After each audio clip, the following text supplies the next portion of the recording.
आप सबको नमस्ते। आइए सुनते हैं श्री परम ज्योति भगवती भगवान का आज का चमत्कार। तुनुकु पश्चिम गोदावरी से मैं हरि हूँ। मेरे पिताजी के साथ घटित एक महान चमत्कार के बाद हम लोग धर्म से जुड़े। मेरे पिताजी भागीदारी में व्यापार करते थे। 1993 के अंत में एक भक्त ने हमें एक श्री मूर्ति दी और श्री अम्मा भगवान के अनुग्रह और उनके बारे में बताया। मेरे पिताजी पिछले 14 वर्षों से श्री अयप्पा स्वामी के भक्त थे और उन्होंने श्री कल्की को स्वीकार करने से साफ इनकार कर दिया, परंतु मेरी माताजी को श्री कल्की में तुरंत ही विश्वास जगा और वो श्री मूर्ति को घर ले आईं। उस दिन से मेरी माताजी सब पूजाओं में भाग लेने लगीं और श्री कल्की की सेवा भी करने लगीं। मेरे पिताजी उनको हर कार्यक्रम के लिए छोड़कर आते थे, पर स्वयं श्री मूर्ति की तरफ देखते तक नहीं थे।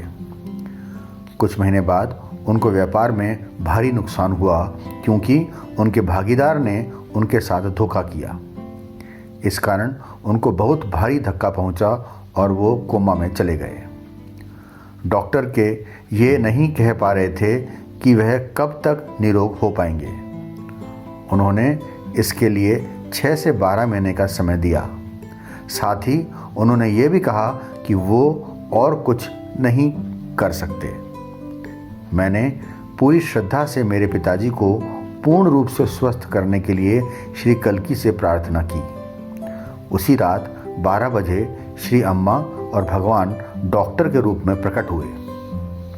उन्होंने मेरे पिताजी से मुंह खोलने के लिए कहा। अंदर शरीर में कुछ ठीक किया, दीक्षा दी और अंतर्ध्यान हो गए। श्री अम्मा भगवान ने ज्योति रूप में उन्हें दर्शन दिए। उस समय मेरी बहन और चाचा जी अस्पताल में थे और श्री कल्की के भजन गा रहे थे। अगले दिन सुबह मेरे पिताजी उठ बैठे, जैसे नींद से आमतौर पर जागते थे।